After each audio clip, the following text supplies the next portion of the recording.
Friday, October 8th, and I just got done leaving the movie theater with my family to go see Black Phone 2. And I'm ashamed to admit it, I took my daughter, who is only 6 years old, to go see this movie. Bad idea. But anyway, we saw the first one last night. I remember seeing this movie about 4 years ago when it came out, the first Black Phone, and really thought it was a great movie then and wanted to follow up. Our family was excited to see the sequel. And so let's dive into it. Spoiler alert, spoiler alert, I'm going to have spoilers. But just want to quickly talk about, there's going to be certain things I'm going to talk about in this movie that are spoilers. I'm not going to give away the entire story, but there are certain things and themes that overall are going to be spoilerish. So here we go. So in this film, it pretty much flash forwards about 4 years later, 4 or 5 years later, where Finney and Gwen are now high school students. They're no longer middle school students, and you see that Finn is definitely, the events of the first film have definitely shaped him up to be a more hardcore, rougher individual. And Gwen, the sister, is more of a kind of, she's still, she's still got her dream capabilities that she has, that she's able to use those, that it's kind of her psychic powers, I would say, but anyway, her skill sets, she's a little bit more of a balanced individual as opposed to Finn, who still has not really adjusted after those events of dealing with the grabber, which is Ethan Hawke's character. So what I thought was interesting about this film, just kind of jumping right into it, is the first film, I think, focuses more on Finn and his battle to fight the grabber and get out of the basement that he's being stuck in. This film takes a whole different approach. It's pretty not shocking, but it's pretty interesting, which I think makes it a better film, not trying to repeat the first film. And what it does is it goes into more of a supernatural aspect of things. It's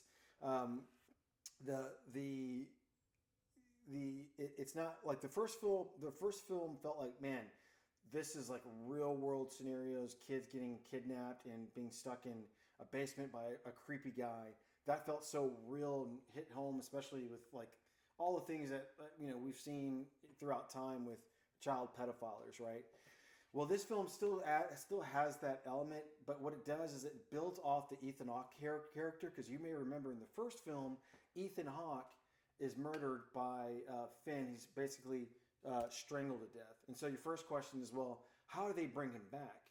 Well, what they do is they borrow from a horror classic in a very interesting way. They borrow from Nightmare on Elm Street, and they do a Freddy Krueger style thing where basically the grabber is now, he's no longer a real person in the real world, but he has this supernatural element where he can attack you in the dreams world. Now, he's not attacking every single kid, but for in this film, like I said, the focus is Gwen. His focus is on killing Gwen because he wants to get revenge on Finn, because Finn made him kill, well, not made him, but he killed his brother because Finn, basically the brother found out what his brother was doing, what he was doing, and the Ethan Hawke character murders the brother. And so to get revenge, he tells Finn that I'm going to murder your sister. And so that's little things like that were a little bit like, oh, that's kind of weird. But overall, like, I just thought the creativity, the way they make this story gel, and how it's different from the first one, and it's still very interesting. It's not using the formula of like the first film where pretty much the ghost of every kid that guy, that Ethan Hawke's character killed, is kind of helping the Finn character to escape. No, in this film, it's not about that at all. It's more about the sister and how dealing with these dream powers is, it's a maybe not a good thing, or maybe it's a bad thing, and how it's hurting people in her life.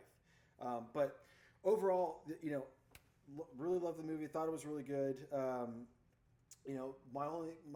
of the only few critiques I have is, just like the first movie, sometimes these kids are fed lines that you could tell that were written by adults, and it doesn't seem like a kid would say this. say this in real life. And so there was times where like in the first film, the kids will say a curse word or something that's very like, I don't know, it just feels like a dad wrote this bad dialogue or something like that. Like it's almost, you know how I know? It feels like something I would have written. but anyway, like the movie still rocks, man. It's still a creative sequel, a creative way, and it looks like, I mean, now that the Ethan Hawke character is no longer a real world person, he's kind of like in this, you know, spiritual realm, or he's like a Freddy Krueger like character. I mean, they definitely have bought themselves into a way to make this character into like a franchise and no longer just like a one and done character. So it's going to be interesting to see how they bring him back for a third or fourth movie. But Ethan Hawke, is still. I mean, he's probably, in my book, I think he's a lot scarier than the Terrifier because he feels like somebody that you would see or see or feel in the real world. So anyway, last thing I'll note is I love what they do with the dad. You may remember in the first film, the dad is an alcoholic. He doesn't want his daughter to have dreams because the mother, she supposedly committed suicide because of the dreams that she was having. And so the dad was this abusive alcoholic to his kids. And you may remember him whipping up on his daughter because she told the cops about having a dream or something like that. In this movie, I think it's like his redemption movie. I think it's so cool that they make him a character that's likable, and he's no longer an alcoholic. He's no longer an abusive dad. He's just trying to be a good dad. And as a dad myself, I actually really thought that was cool. Because at the end of the day, I think as a dad, I'm just trying to be a dad, trying to be a good person.